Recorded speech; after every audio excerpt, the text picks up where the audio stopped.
is being recorded. I just started the recording now, so please note that this webinar is being recorded, and it is going to be uploaded on our website as an open resource for other people who will want to learn in future about postgraduate opportunities in One Health. So let me go straight to the point. I want to start by introducing Dr. Adewole Adekola into this webinar. He's a longtime colleague and a friend, and he's someone that I've known for at least 10 years. And he's a biomedical researcher with an interest in infectious diseases of public and livestock importance. He's a One Health enthusiast with a keen interest in public health, zoonosis, emerging disease emergency preparedness, control, and prevention. He's currently a PhD student at the University of London, and is an advocate for implementation research and evidence-based clinical practice. Now, with regards to his, qualifications for being able to speak on the topics such as postgraduate opportunities in One Health, he himself is a recipient of several opportunities. He has so many accolades, and for example, he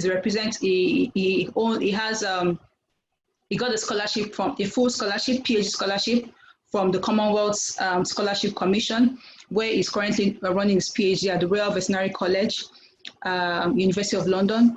He has also been a recipient of the Commonwealth Shared Scholarship at the University of Liverpool, where he completed his master's program. He has also been a recipient of Developing Solutions Scholarship at the University of Nottingham. He has been a recipient of the University of Ibadan MacArthur Postgraduate Study Research Grant. Also, he was a recipient of the Professor Tinley Foundation Scholar Young Scientist Financial Support. It was an overseas travel grant that he had in 2015. He also got support from Common Purpose 3360. He has also been a recipient of the University Scholar Award at the University of Ibadan, departmental prizes in different, in the College of Veterinary Medicine, Faculty of Veterinary Medicine, University of Ibadan. He has won Best Graduate Student in several ways. He has also won so many prizes all during his time as a student and even up till now. So he has a first-hand information of when it comes to postgraduate opportunities, whether it's in the BSc, whether it's concerning masters, whether it's concerning PhD, and even in conferences and seminars and research programs where you'll be able to, showcase your work and also network. So I'm going to hand over the microphone to him now, so he can start the presentation with us, and then I look forward to a great learning process during this webinar. Thank you. Dr. Wale? Dr. Wale, are you there?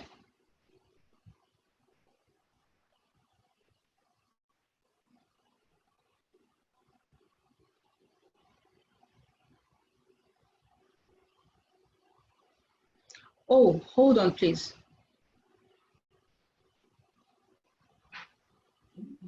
Okay, Dr. Wale. All right, thank you. Okay. I was trying to get in touch with you. Yeah. Good evening, everyone. Can you all hear me, please? Yeah. Yes, we can. Yes, thank you. Yes, okay, so I think to make the whole process quite easy, the best thing would be for everyone to actually mute the microphones and for us to at least probably get off the video so it will be easier for everyone and not get distracted along the way.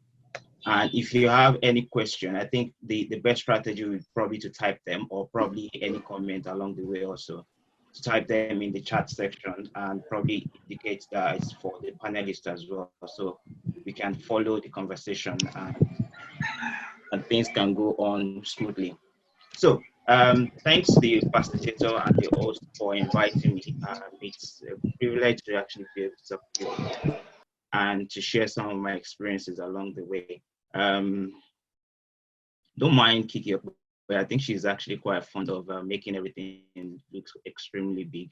But I think with the little experience I've had over the years, I should be able to at least talk about the topic and share some of my experiences.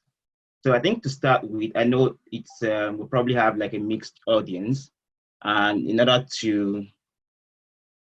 not to at least disenfranchise some people that are probably not directly in the, assume they're not in the health sector, that probably might join this, or when the video is shared, it would be better to at least have like a baseline of what we want to talk about and what One Health is about.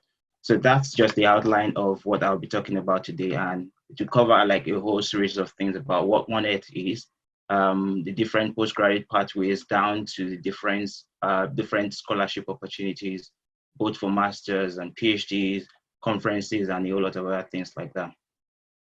So to quickly discuss that, One Health basically is actually an approach to designing and implementing programs, policies, legislation, and research in which multiple sectors communicate and work together to achieve better public health outcomes. So basically what it means is a system where you have the combination of effort from a multidisciplinary and multi-sectorial platforms to actually come together to implement a single approach or different outcome in interventions to achieve better public health outcomes.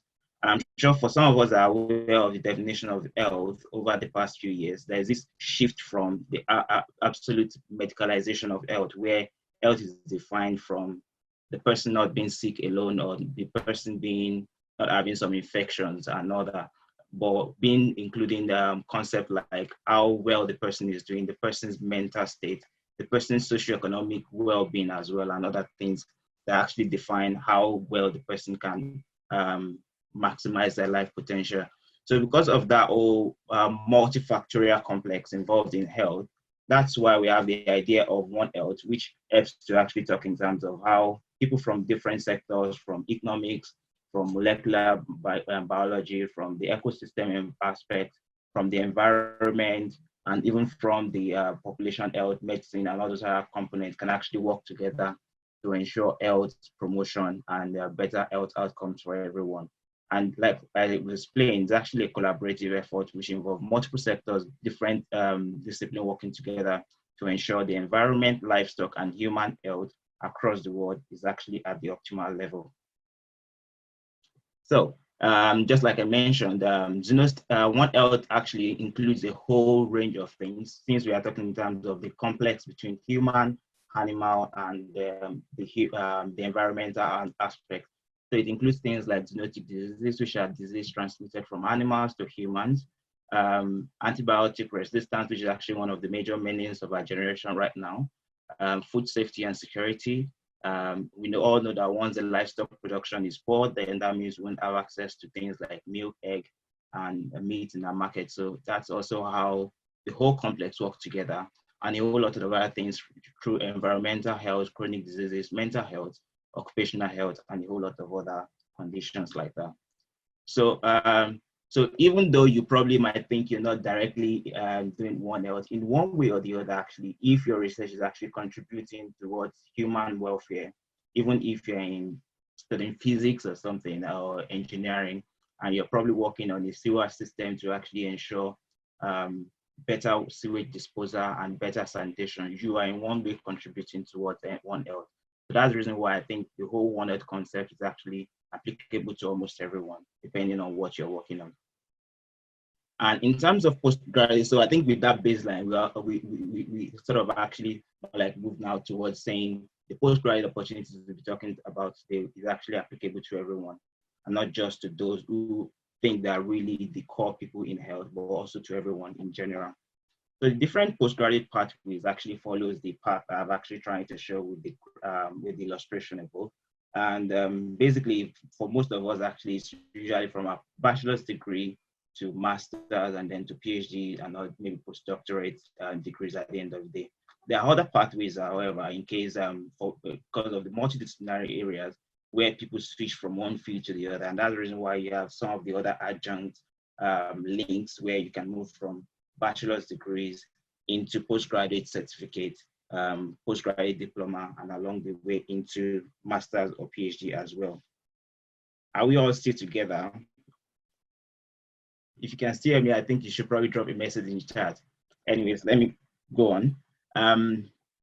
So those are the basic postgraduate pathways, and we'll discuss some of them along the way. So the first question is, why do you need a scholarship? It sounds like a given. I know most people would say they need a scholarship because they want to japa, but I quite understand that sentiment as well.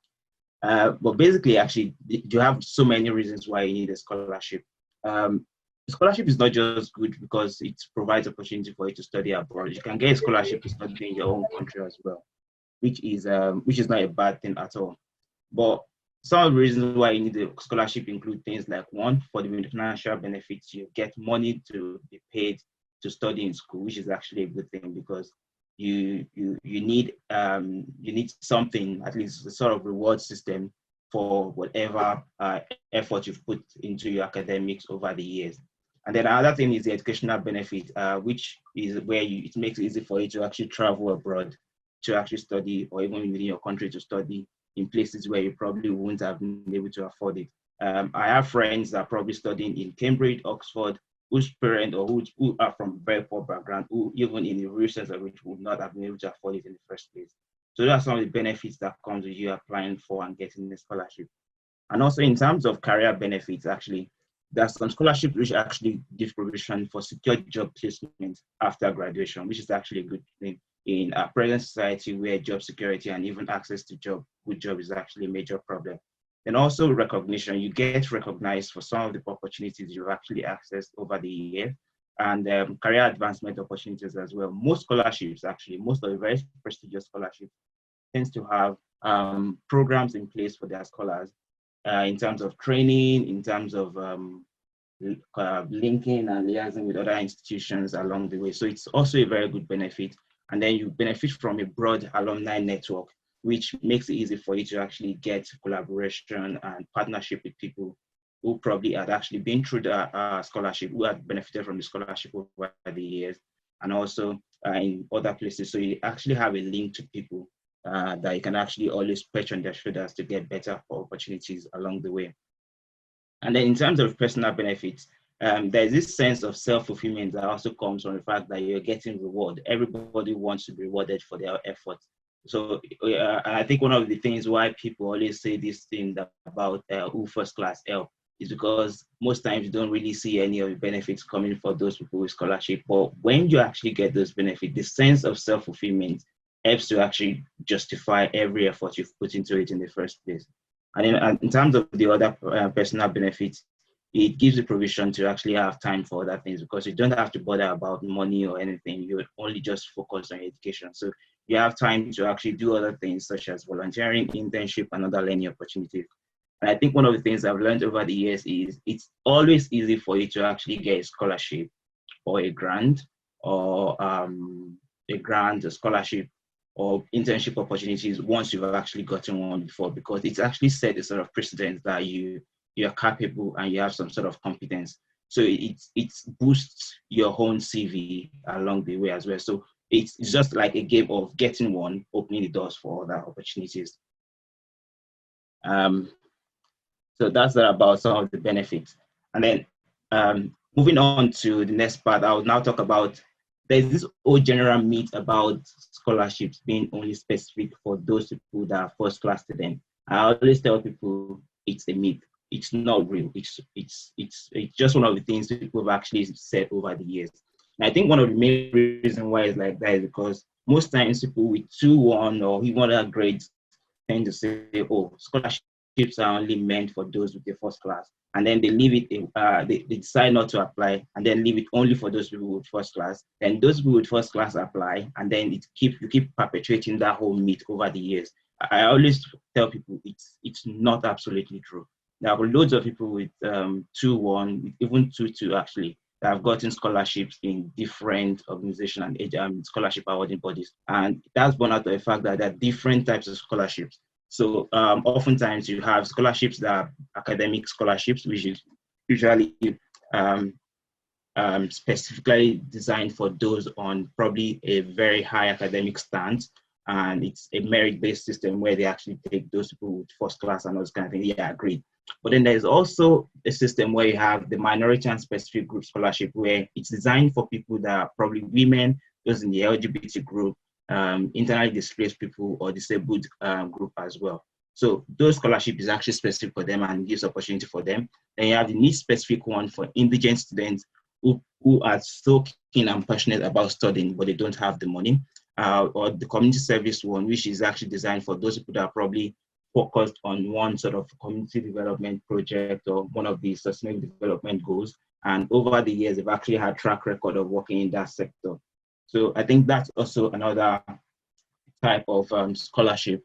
And then so someone asked, what is LGBT? LGBT means lesbian, gay, bisexual, and transgender community. So it's actually a group of minority people who are set with a sort of with different types of gender types.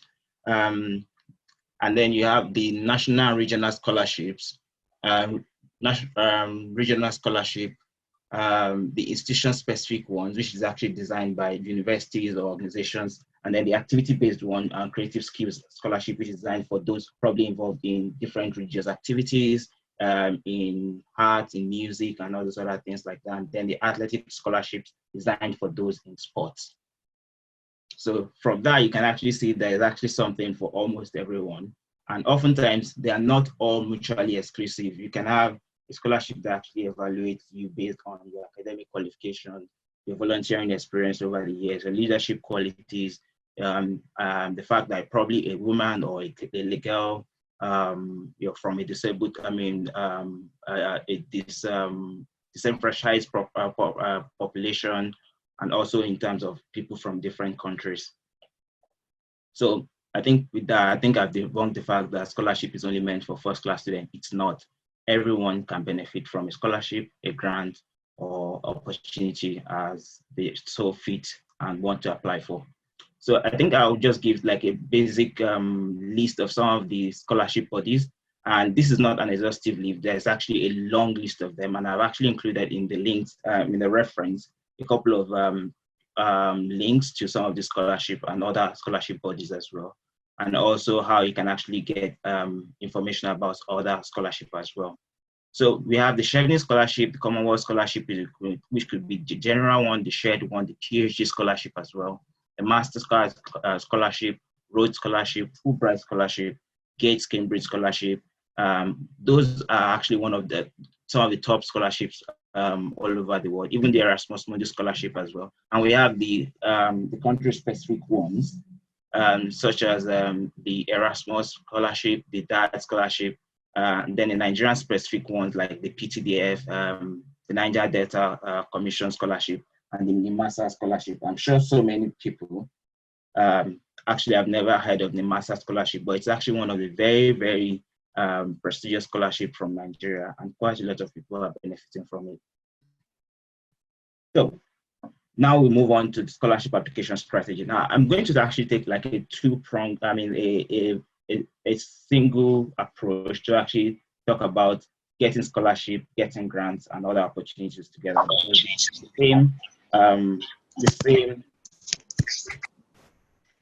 The same method actually applies to actually getting scholarship and grants in a way. So the only difference is just the fact that you have to contextualize it to actually suit what you're applying for. And basically, actually, for scholarship applications, you need a strategy. You cannot apply for a scholarship without having a defined strategy of how you're going to go about it. It involves a whole lot of money, I will tell you that, because there are times you need to invest some effort into it. And I think that's actually why so many people actually fall off the track actually once they start the process. It takes some money from you, it takes some time, it takes some effort from you, but you need to actually understand that there is a long-term goal and a long-term benefit to it. So you need to be invested in doing it. And so that's just basically that. So in terms of the strategy, actually, I'm not going to actually force my opinion on you. I'll just talk in terms of my own experience and things I've done in the past and how it's worked for me. I think that's actually a better approach than trying to make it like the holy grail of scholarship application or not. There's no single holy grail. It depends on how you use it and how you actually work towards getting it at the end of the day. So one of the first things you actually have to do in terms of setting up a strategy for scholarship application is having a goal and having a goal in mind. And one of the things you do in setting up your goal is actually to define your own career goal and research interest first.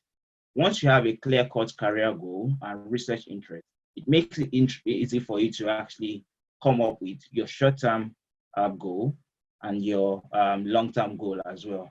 And that's actually very important because scholarship actually involves you, because most scholarship actually involves you writing a couple of essays to actually explain things like what you want to achieve in the next 5 years, what you want to achieve in the next 10 years, why do you want to study that course, and all those kind of things. Now, that is actually dependent on your goal, because if you don't understand that goal yourself, you don't understand what you want to achieve, it will make it difficult for you to actually write anything about it. And someone just asked a question about what I meant by you having to invest some money. You would need to actually access the internet for your application.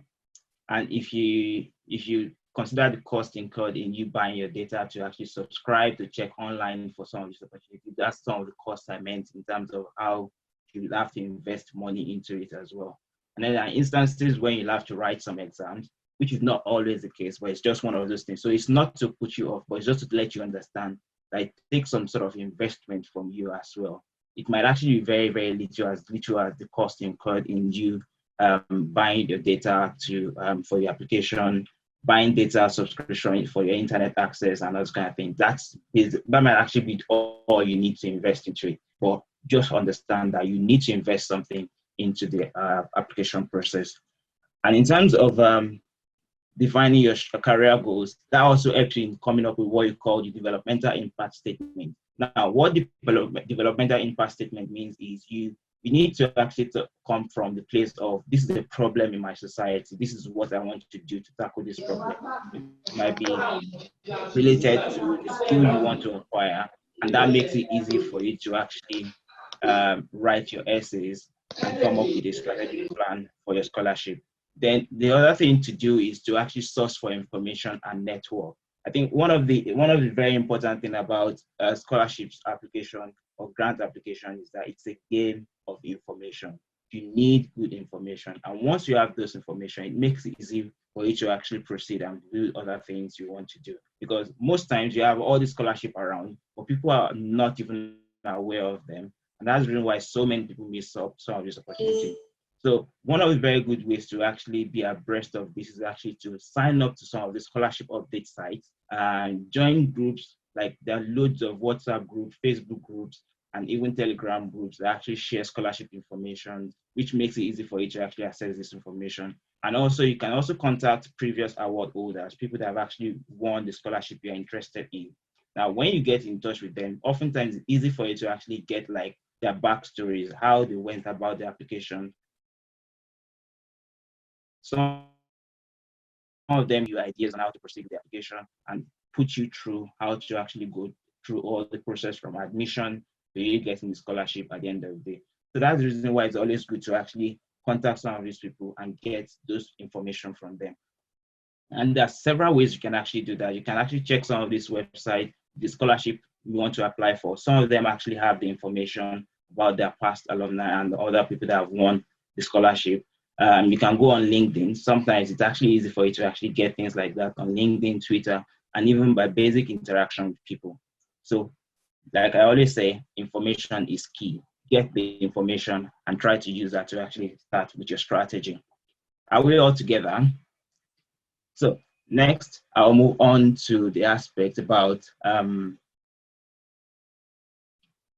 planning information gathering and checklist. Now, for every scholarship, you need to get information, just like I said. You need to have a strategic plan as well. And you also need to have a checklist of the scholarships you want to apply for. So one of the first things you need to do is, what's the course I want to apply for? You need to get the course information. And oftentimes the best way to actually understand is, okay, if I'm interested in one health, probably I'm interested in health security or health outcomes or health promotion. You'd have to go online, search for universities that are offering that course. And aside from you just checking the courses alone, you also need to understand, okay, which university is actually the best fit for me, which university offers the best module in terms of opportunities and in terms of professional opportunities and prospects as well, because some universities, 2 universities might actually be offering public health, but one might have a station where you only do your research, while another might have both research and internship or industrial attachment opportunity. And those are some of the things you need to consider in terms of which one will actually give me the best experience at the end of the day, and which one will make it easy for me to actually go on to actually assess better opportunities after my program. Then you also need to check the eligibility criteria for the course you're applying for. What are the documents they need? Am I, the course I studied in the first place for my first degree, is it okay for me to proceed for the master's in that university? Do I need to do like an adjunct diploma before I can actually apply for the master's? Those are information you need to gather. And also you need to also understand the admission requirement. What are the documents they need, the supportive documents I need for my application?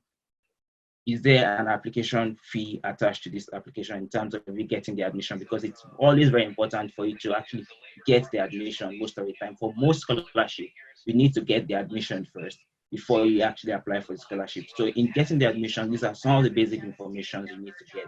And one of the best ways to get this information is actually to use different course search platforms like findamaster.com or findaphd.com. And also you can actually check individual universities for their prospectus is always freely available online. And you can use that to get the information you need.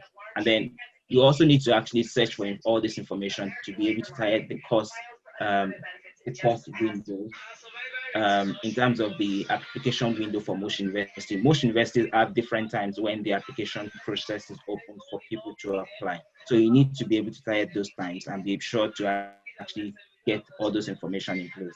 Then also in terms of school information, some information you need to get about the school includes things like potential supervisor, especially if you're applying for a PhD, which we're going to talk about later. You need to understand that you need to contact a potential supervisor in that university. And in contacting supervisors, you need to check through the university, check through your area of research interest, check supervisors or lecturers that are actually in those areas. And one of the very good places to actually get some of this information also is through the admission offices of most universities and then their regional officers. Like for instance, in my own case, when I was applying to the University of Nottingham some years ago, one of the first persons I actually contacted was the regional officer for Nottingham University in Nigeria in the West African region. And the lady was kind enough to actually provide me all the information I needed then. And even to date, even though I never accepted the scholarship from the school, even after I got the admission, we're still in contact. We talk to each other because she was interested in my career prospect after that time. So those are some of the things you need to also do. It takes a whole lot of networking and getting information. And then you also need to understand the application deadlines for some of the things you want to apply for, so you can actually have itemized some of the things you want to do and which one to prioritize first before the other one. And also check for funding opportunities in different schools and know if there will be any interview needed for any course you want to apply for or the scholarship they have as well. Next, I'm going to talk now about, and just to illustrate what I was talking about, this is just like to show you a sample planning sheet of how to actually get all the information you need for the admission, scholarship, and courses as well. This is actually a sample from a current Commonwealth scholar here at the University, at the Royal Veterinary College as well, who also got the Commonwealth Shared Scholarship last year.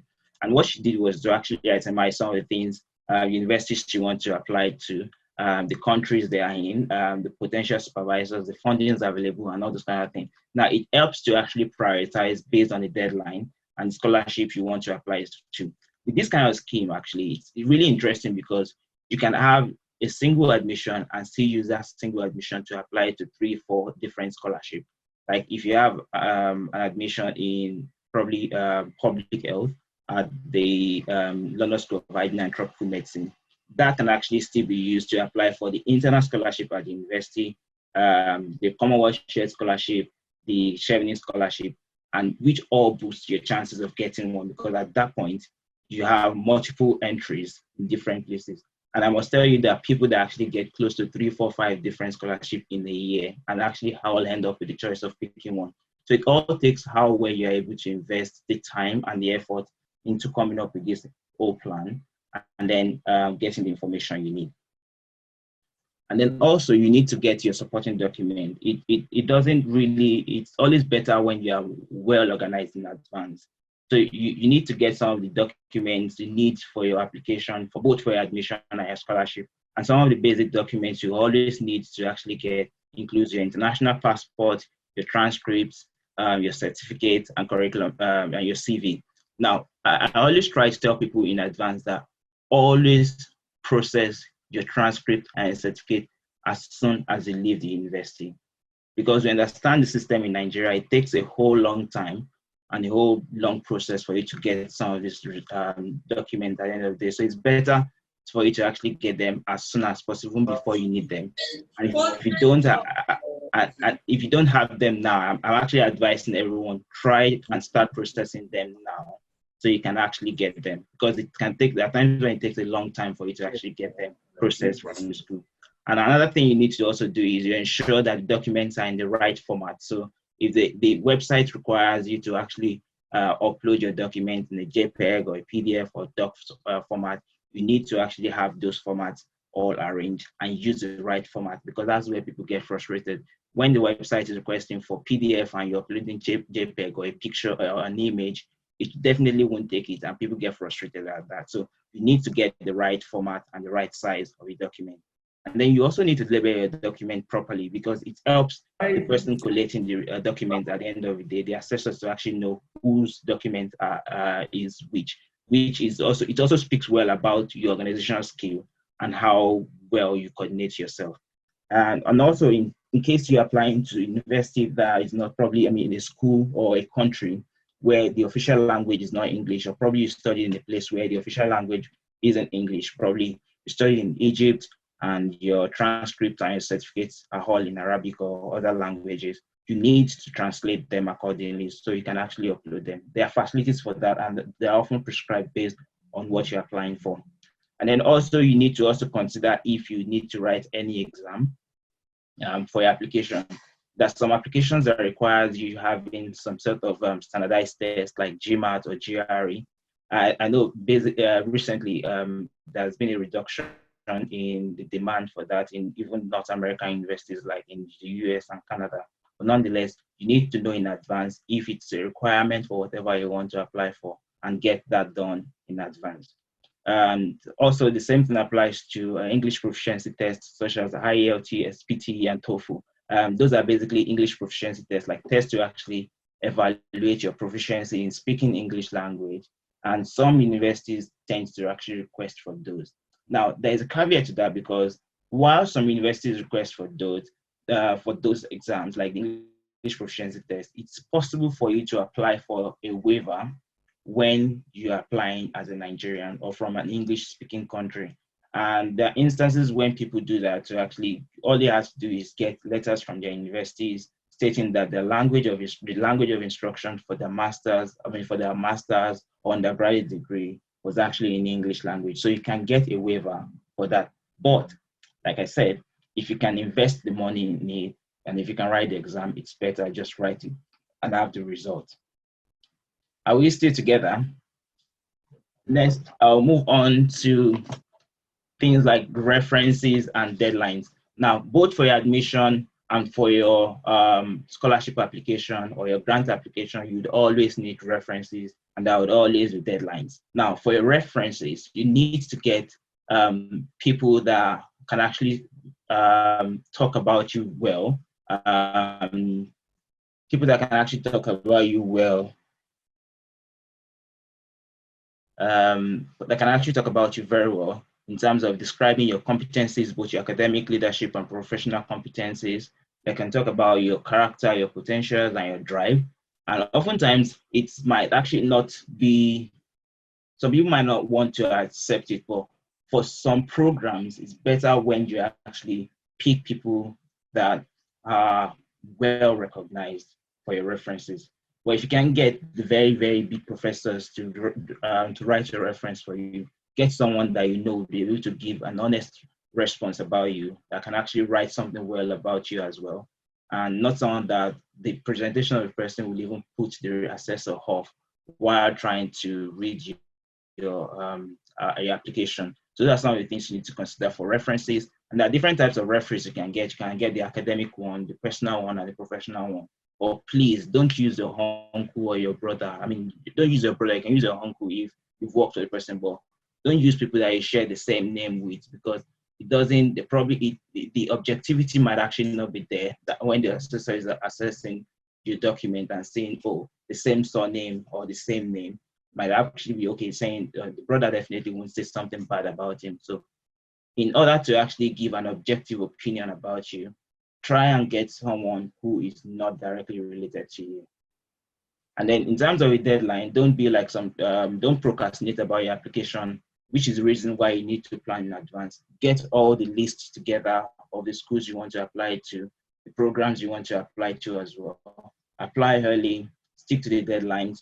Don't overshoot the deadline, because most times, once you even if the application goes through after that, it's screened away, it's screened out. So you're not even going to get any feedback from them at all. And prepare in advance. Have your application well put together, both for the admission and scholarship, and don't rush your applications. I think one of the other essential things when you're applying for both scholarship and scholarships and admission is what you call personal statement.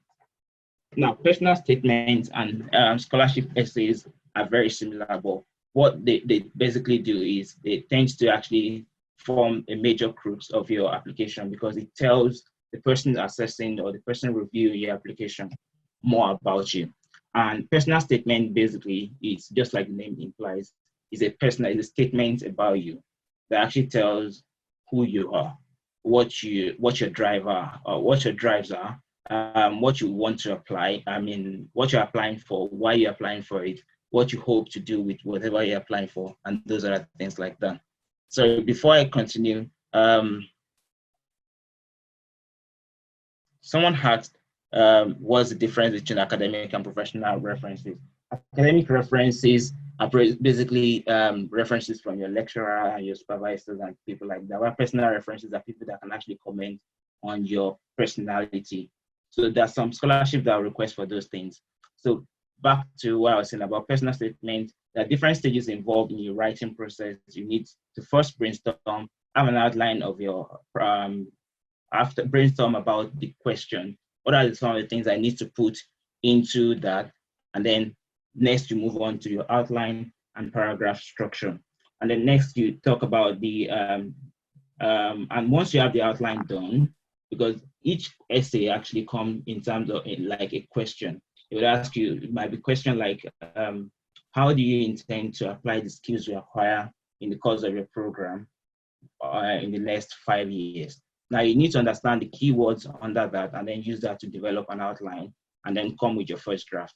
Now after the first draft, you edit, after the first draft, you need to edit the paragraph structure, then start writing some of your points down and then get feedback. You need to always get feedback from people. Have people review your application before you roll it out.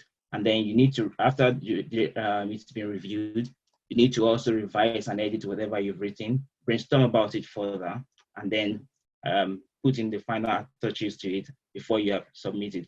But one of the things I always tell people is ensure that people review your essays for you very well before you submit them. Because there are so many things you probably think you've actually covered, or you probably haven't actually seen them, and those errors might actually affect your chances at the end of the day. And some of the basic tips for essay writing include follow the instruction, understand your audience. You don't need to use big grammars. Keep your grammar as simple as possible. Tell a story with whatever you want to write. Start with like a basic idea of a personal problem, a problem statement.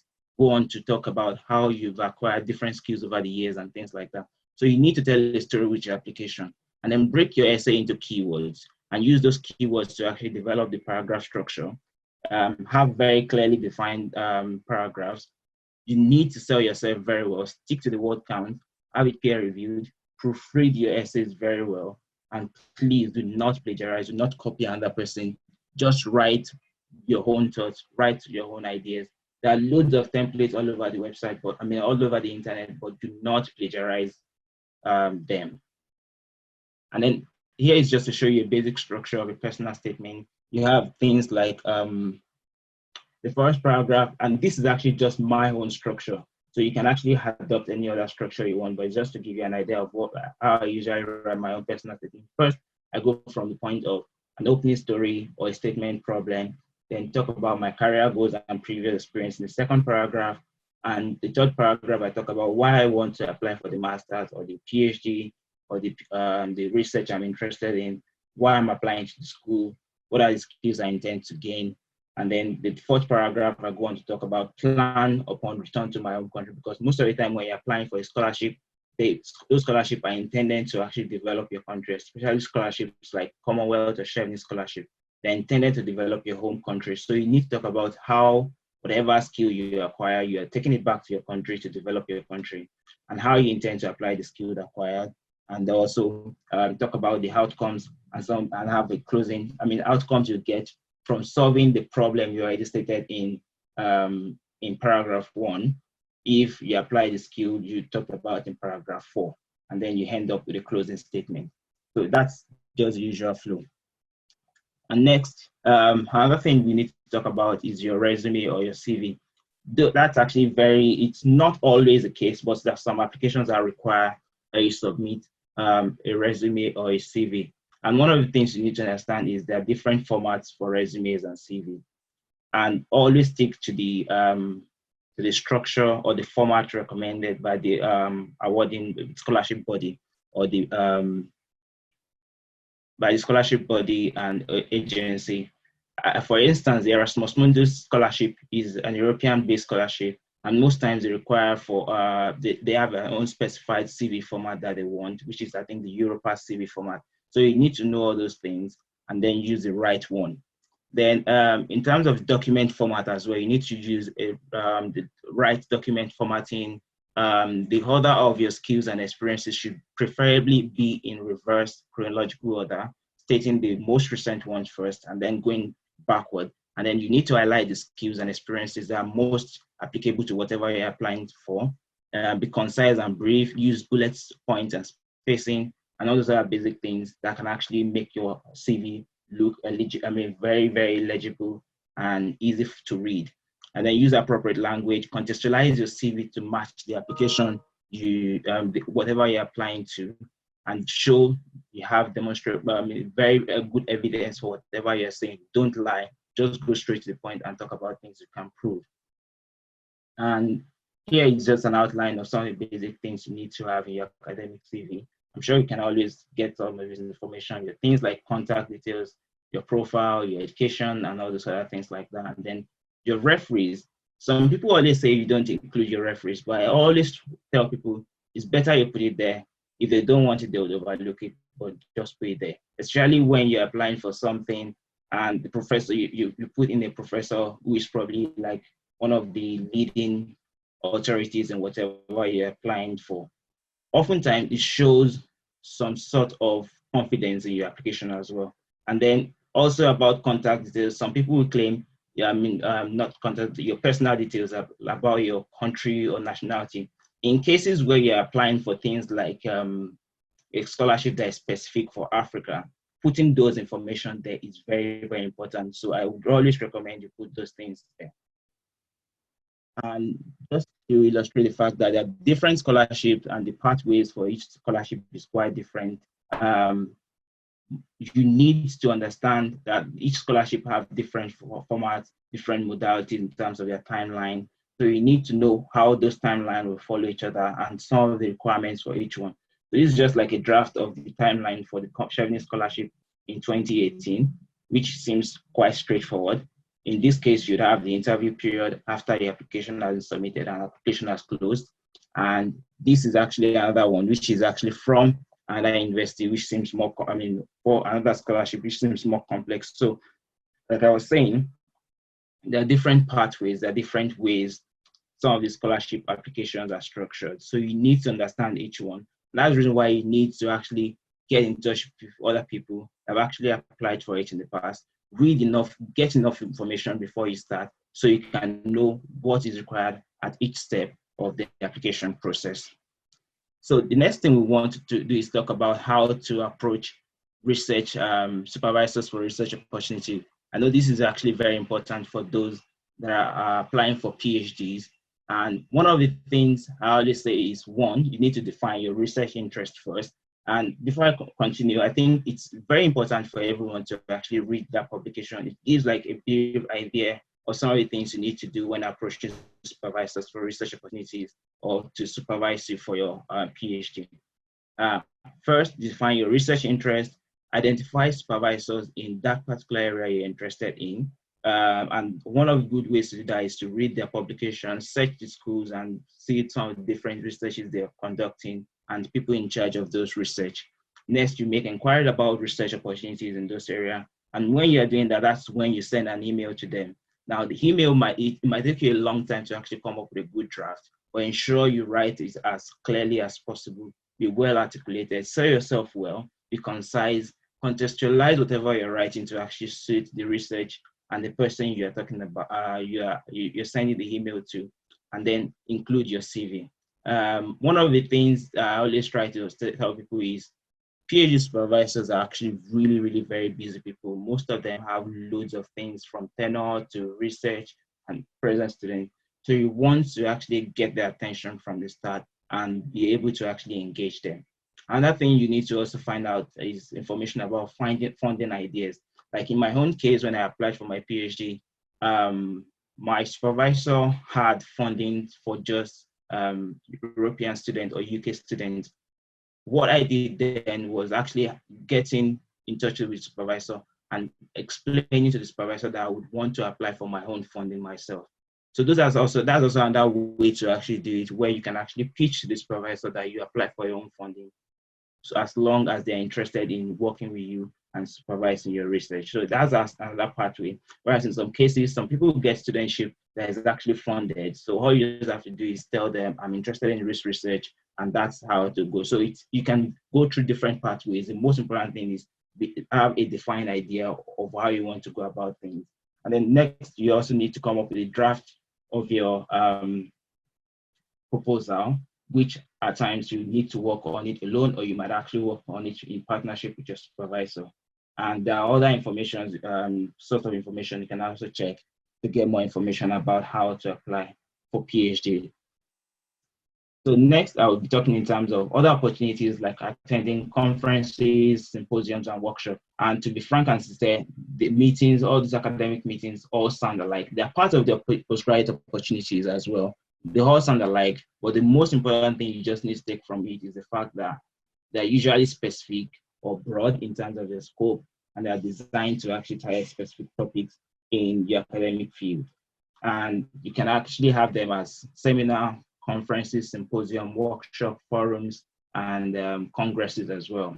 So those are different types you have, and I won't delve too much on that anyways. I think the most important thing is to talk about why is it important to attend some of these scientific conferences.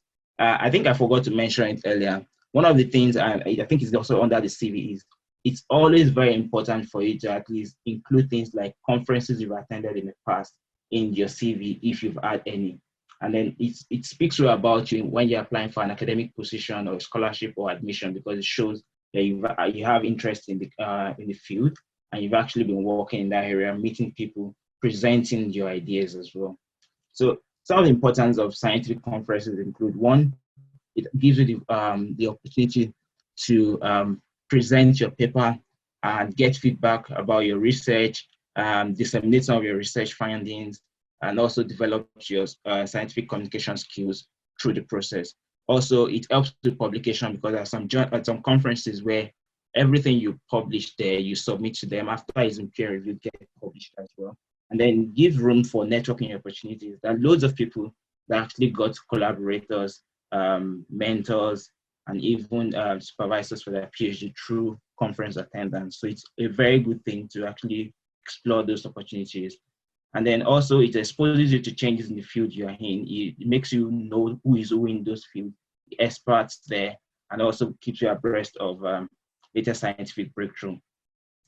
As well, it's usually an academic requirement and opens door for membership opportunities as well. Like some conferences you attend gives the opportunity of attending that conference and becoming a member of the association or the professional body involved in the organizing the conference. So it gives room for membership opportunity Before I move on, I'll talk briefly about exposure to change in the field from my own personal experience. Now, for my research, there is a particular process I've been running for the past 12 months that has not been working. And all I did was the last conference I went for in January, I met some of the people from the industry and I talked to people there. And it was funny because I met 3 different companies and 3 different companies gave me different protocols, different kits for free, which I tried. And of the 3 protocols I tried, 2 worked very well. So, and that's something I've been laboring and working on for the past 12 months and have not worked. So that's one of the benefits you get from attending conferences, even if you think you have it all figured out, that things you can always learn from those meetings. And before we go on, I think I just want to ensure that we are all together. Here's a picture of the survey conference in 1927. Now, the question I want to ask is, how many people in that picture can you name? Just try and put some of the names in the chat section. I'll go through it. So while that is going on, this is also another example of a draft. Now, this image on the other side is the gene sweepstake. I'm sure some of us have heard of the Human Genome Project, and this is also one of the benefits you can actually derive from conferences when you attend conference. Now, the gene sweepstake happened in 2000, where during the Human Genome Project meeting in 2000, and it was at the bar after the meeting, and guys were talking about what are some of the potentials that are things they can actually do with the Human Genome Project.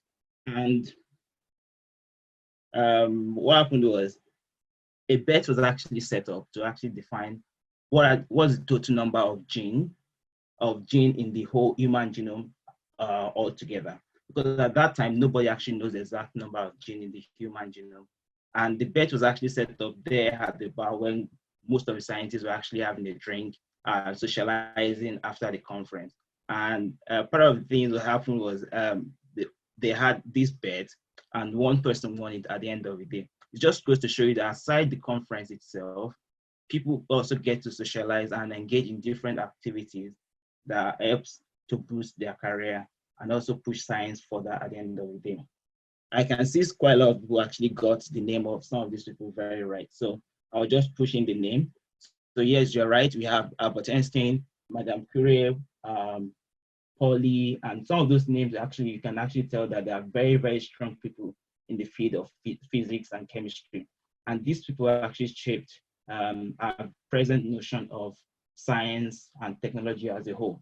And most of the debates and arguments and discussions they actually had during the survey conference and all the other conferences they had formed the basis of general relativity, Pauli's exclusion principles, and all those other principles that we actually apply at the present day. So those are some of the opportunities you get, because it not just boosts the frontier of your own career, it also expands your horizon and makes it easy for you to actually advance your own research as well. So some of just the basic tips for identifying academic events. One of the means you can actually identify some of these academic events include: one, you can do that through your professional membership of different organizations. There are loads of professional organizations out there, like the ASM, American Society of Microbiologists, different One Health platforms and things like that. You can get information from them about their the events they're organizing and other things like that. And then you can also get from previous conference organizers about the conferences they've organized in the past. And then you can join the mailing list of different prestigious bodies, organizers, and even publishers like Taylor Francis, Elsevier, Keynote Symposium, and other organizations like that. And then you can network people that have actually, attend quite a lot of conferences or people in your own field, and then talk to them about conferences they're aware of, and you can, through that, get more information. Also, you can do that through different scientific and academic meeting platforms like PaperCrowd, ResearchGate, and Scientist. Scientist is actually pretty new, and they just started that, and it's actually meant to be a platform for researchers to actually network and meet each other from across the group, which is actually a very neat idea. It's just like having a sort of Facebook designed solely for people in the research sector and those people doing in science. So it's actually a very good platform. I think you should check it out. I think it's scientist.net. Then another thing you can do is to actually Google some of these opportunities. Just go on any of the search engine you use, type in the name, conferences, put the field you want there, and definitely will show you some of the different conferences in the area you're interested in.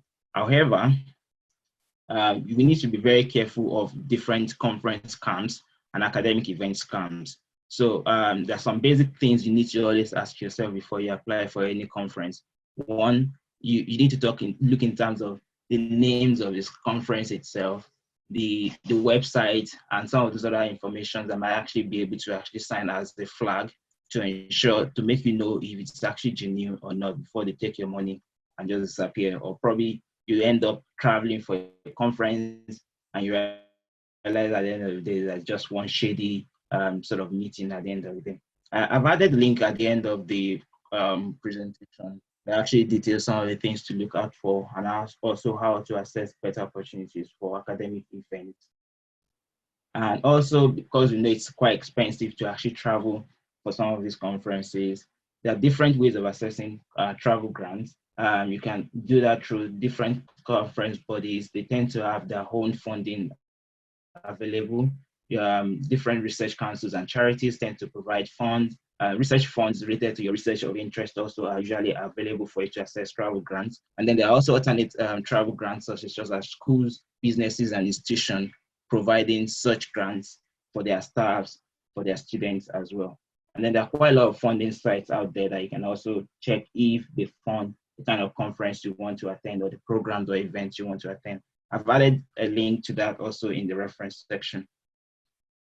And another thing is basic idea for applying for conference travel grants is just the same as applying for your scholarship or admission. I think another thing you also need to consider when applying for conference travel grant is oftentimes you stand a better chance of getting a travel grant if you are presenting an abstract at the conference. So you need to consider that first and find out something you're presenting at the conference. At least it shows you have some substance or something to present there before you apply for the travel grant. It's always better that way.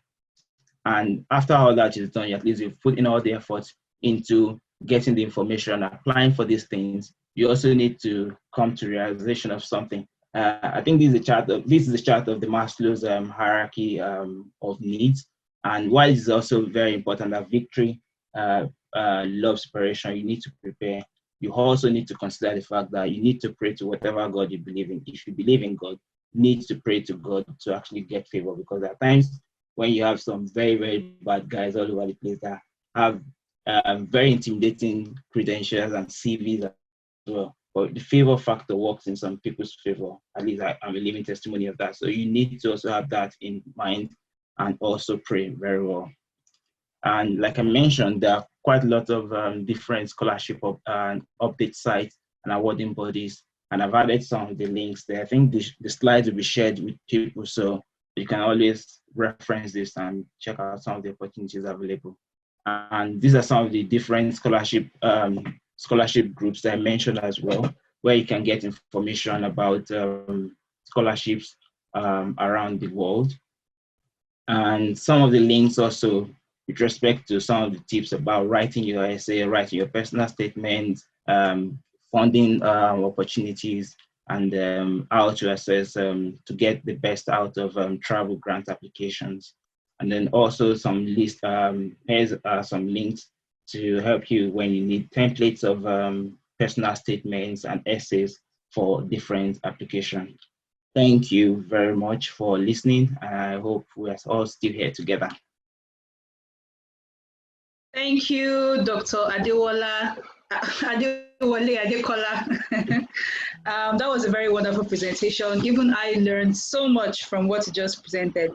If we have any questions, please signify by raising your hand. When I mean raise your hand, like on the Zoom platform, not physically raising your hand.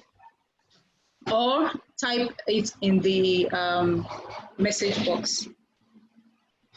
Any questions?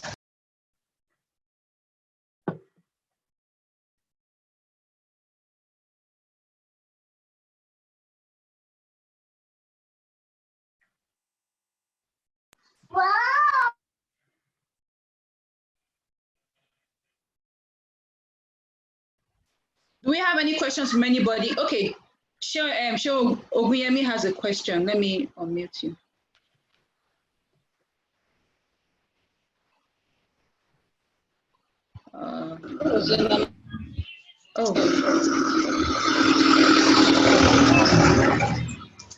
Excuse me, please. I have a question. Okay. Continue, ask a question. All right. Thank you very much, Dr. Adewole. We really appreciate this interesting session. So you mentioned of taking some exams and some tests or any academic abroad. So I just want to ask those questions. Are those tests, are we going to take them just once and for all, or they are being taken whenever you want to apply? Okay, let's take for instance, I applied last year and I take those tests, and then probably I was not able to get it, and then this year I want to apply again. I will have to take this test, and then periodically, something like that. That's my question. All right. Can you hear me? Yes, I can. All right, perfect. Some of the exams I listed actually are not as such that once you write it once, the certificate takes like some years before it expires. I think for IELTS, the validity of the certificate is for 5 years or 4. I can't remember now, but I know. Let me think. I think it's up to 3 years or 2 thereabout. So you don't need to write it every year. So once you write it once, the validity period for each of the tests actually is dependent on the body awarding this. What's it called? It's dependent on the body that is actually involved in organizing the test. So you don't need to write it every year. And also that's also another key information you need to find out when you want to write some of these exams. Like if there's one that actually have longer validity period, I think it's always better to go for that one, balancing the fact that, okay, probably that one is also very good in terms of recognition as well. So those are some of the things you need to consider. I think, is that clear enough? Yes, it is. Thank you. Perfect. You're welcome. And then Okay, someone asked the question about what's the page limit for CV. For your academic CV, actually, I think I always try to tell people to stick to 2 and maximum of 3 pages. It's always very easy for you to say you want to put in all the conferences and all the teaching roles and all the research experiences you've had over the years. Well, try to just make it as brief and short as possible. And also somebody actually gives you the limit of the pages they want in your CV as well, while others actually set up a template on their website. So you actually fill in the basic things they want and not oversaturate them with how you babysit your siblings and your cousins and things like that. So please ask your question. So someone asked this question. Someone asked this question about, is motivational statement letter the same thing as personal statement? So I always try to use this explanation. Motivational statement, from the name, is a motivational letter. Personal statement is a personal statement. So it's a statement about your person. Motivational letter is talking in terms of your motivation. Actually, they are not too different, but in terms of the name, the personal statement tends to go more personal, talk more about how I grew up and this and that and that. But motivational statement is actually more focused on what is your motivation for this course and for this program or this scholarship you're applying for. So I think that, is that clear enough? I think that's from Asan Alaka. So, okay, yeah. can we get questions from those who have raised their hands? Let me start with Oluoma Agiri. Please ask your question. Oluoma. Okay, if she's not available now, Razak Abiola Ojasanya, please ask your question. Oh, I have to unmute you. I'm so sorry. No, thank you very much, Dr. Adewole. I really appreciate this presentation. Top notch. Give it up for you. Thank you very much, Doctor. My question actually goes thus. For Commonwealth Shared Scholarship for Master's Program, how many publications can I actually make out of it at this program? You know, because I'm actually considering PhD, which my publications will actually come handy. So I want to know the maximum number of publications I can actually have for the masters. Okay. So that's actually a brilliant question. I should have included that as well. It's good when you have publications for your application. It's very, very good because to a large extent it shows you understand the basic research method and you're interested in research. It shows some sort of motivation and some interest in the field as well. But that's not the only thing being considered for your application. And I think it's better when you understand that from the start. It boosts your chance, but even if you don't have present publications in the past, don't allow that discourage you from applying for either the shared scholarship, especially at the master's level. For the PhD level, I think it's always best when you have publications. But for the master's level, it's not absolutely compulsory. You must have publications. And in terms of maximum number of publications you can put in the application, I think for Commonwealth PhD scholarship, you only have the slot for maybe 5 or 4 publications. So, and what that means is you need to actually consider which of your publications, because I know there are some really, really bad guys there that probably have like 1 million or like 240 publications. So you need to actually screen everything down to actually pick the ones that actually to you seems like the best in terms of the impact, in terms of the journal where you published it, and also in terms of how is it related to what I'm applying for. You might have like a journal in Nature that is, let me use that example. A journal that you publish in a very good with a very good publishing house that is in a field that is way different from the new field you're applying to.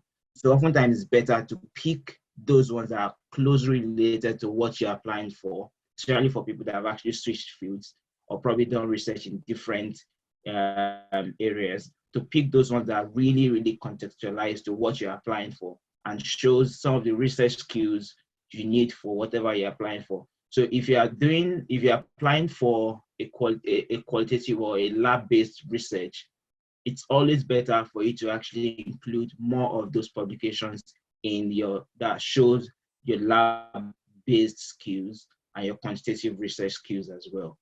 Does that make sense? Okay. Ask your question. Okay, sure.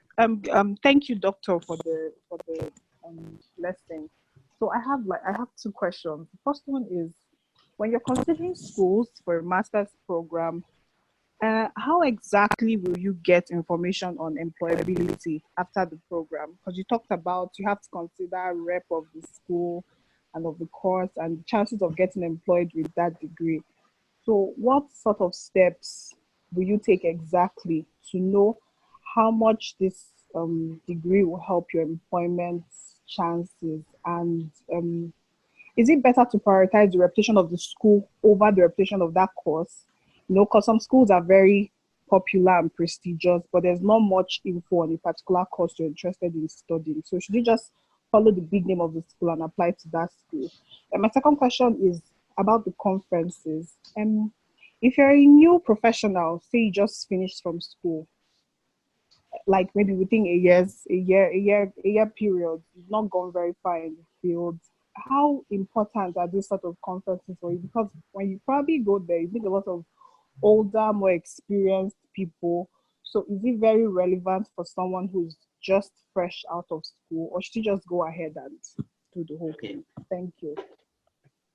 Very brilliant question. I think I'll start with the second one about the conferences. So I would use my own, like I said, a big chunk of the conference, I mean, this presentation, I would use my own personal experiences because that's what I can relate with. And in my own case, actually, I wouldn't say it's never too early or it's never too late for you to start attending conferences. My first conference, scientific conference, was when I was in my final year in university.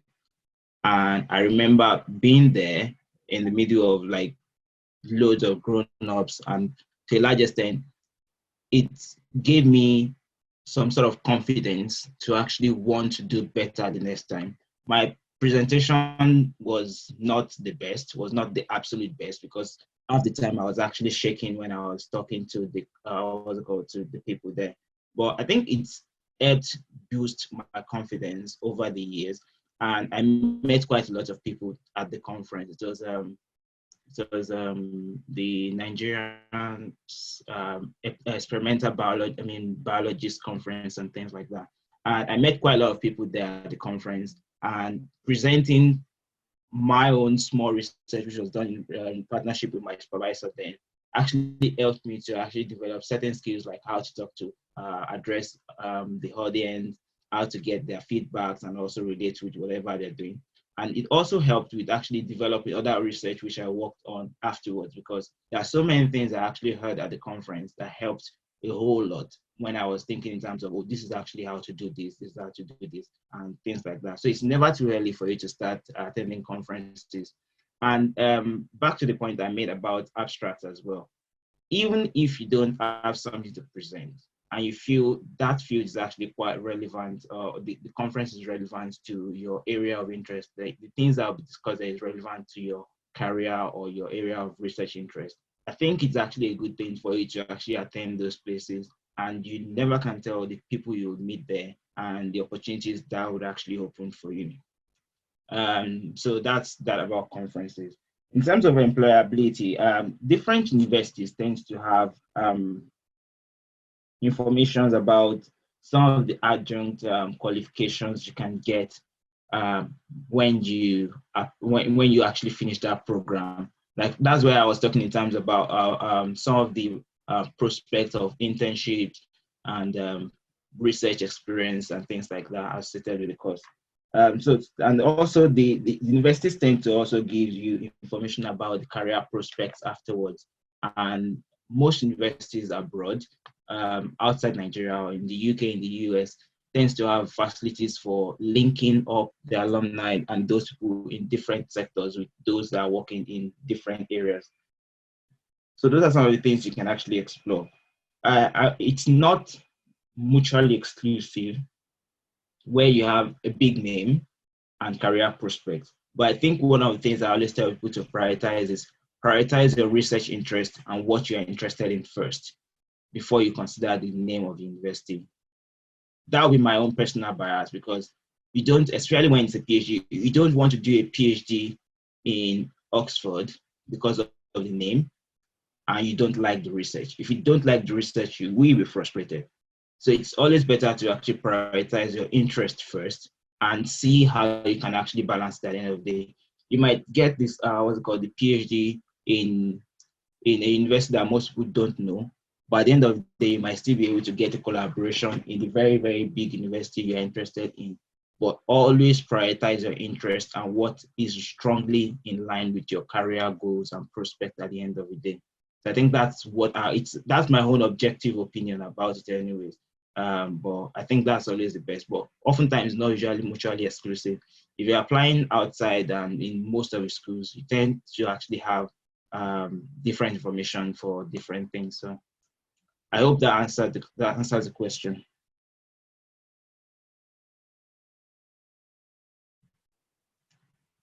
So next question.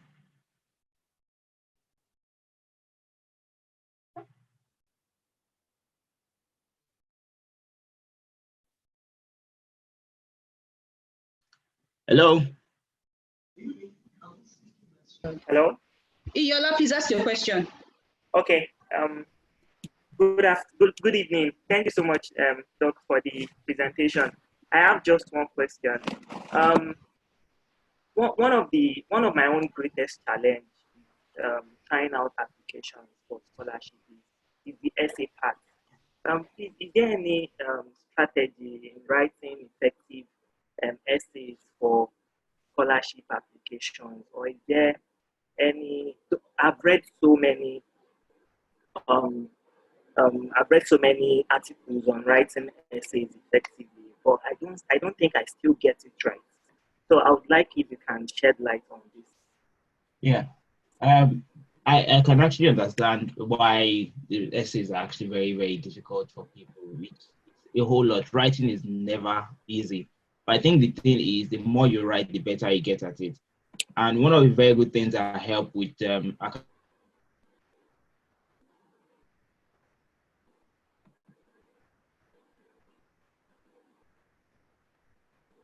actually start with the first applying for that scholarship. Once you have that already defined, it makes it easy. Can you still hear me? It makes it easy for you to actually be able to write well about what you want to do. And at the end of the conference, the presentation, I added some links there anyway, so you can also read other people's essays over the years. There are some people with loads of winning essays they've compiled on the internet. You can always leverage on that to read up how they actually structured their essay. And there is no universal format for essay writing. There's no universal format for application essays, but you just need to know which style works best for you. But there are some basic tips that works about, and that one of the important things is follow the instruction, read the question very well, break it down into chunks of the keywords, and use those keywords to define your paragraph.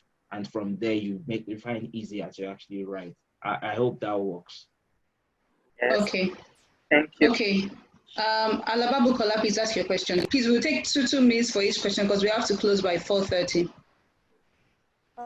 All right, Dr. Wale, thanks for the insightful presentation. This is my question. What about if you start mailing supervisors and you don't get responses from them? What do you do? And then another thing is that some people said probably some of your messages, maybe especially the ones coming from developing countries, they don't actually get to them. And then maybe some of them are being filtered by Yahoo. How true is this? Please expatiate more on this. Thank you. The part about the question, the emails being filtered, yes, it happens at times, but not always. And I think it's born out of the fact that over time, some of these universities have actually come up with strategies to actually filter out messages coming from places that feel they think it's a scam or something, but it's not always the case. I know loads of people that have actually applied from Nigeria and they still are able to get in touch with supervisors. But there are ways around it anyway. So you can always actually think about other ways to actually send it or contact them through different platforms. If your email is not going through, some of these people are on Twitter, some of these people are on LinkedIn. I think that's one thing I've actually discovered lately. There are quite a lot of research groups actually have their a Twitter handle or LinkedIn group, or even the supervisor is on LinkedIn. So you can actually get through to them there. It's not going to get filtered there. Definitely we see it, but it's always easier to actually say, to write the email and saying the emails is better, actually. The emails are actually quite better, but when all else fails, you can actually try other means. It's just a matter of how well you articulate yourself and get your point through to them. And about not getting replies, yes, and that's where you need to be very, very strategic in how you get the attention of the supervisor and how well you package what you're saying to actually convince the person that you're worth them investing their time in. Like I mentioned, most of them are really, really, really busy, and they probably get pissed off when the email is actually not really piquing their interest or anything. And also some of them don't reply because a supervisor that gets like 60 emails from potential students every day will find it hard to actually reply everyone. So don't get discouraged. Write right, and try to see how you can always make your application or your mails or your approach better. I think that's all I can say. Okay, thank you. Abel Wilson, please, okay, let me unmute you first. Okay. Abel Wilson, please ask your question.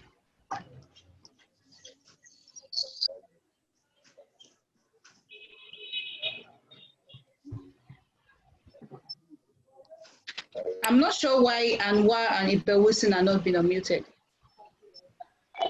Okay, Anwar, please ask your question. Let me still try it. All right, thank you very much, Dr. Kike. Thank you, Dr. Wale, my mentor, for a very excellent presentation. So my question is around the scholarships options. What top scholarship can you recommend for early career starters, like top scholarship recommendations for those category of guys? Thank you. All right. I think most of the scholarships are actually listed, especially ones for the masters are actually open to fresh graduates and early career people in the early phase of their career. So Commonwealth scholarship, Chevening scholarship. Actually, I think Chevening is actually quite ideal for people probably in the early phase of their career that about maybe 2 years working experiences.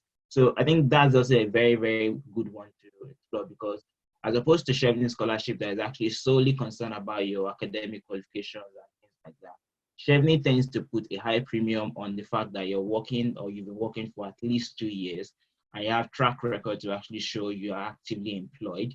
So I think the reason why that is like that is because most of scholarship like Chevening tends to actually put a high premium on people that once they're done with their programs, they can actually go back to to their job and be able to use those skills very well. So there are loads of scholarship opportunities. It's just a matter of going through all of them. But Chevening scholarship, Chevening, Rhodes, Fulbright, and things like that are actually quite ideal for people in the early phase of their career.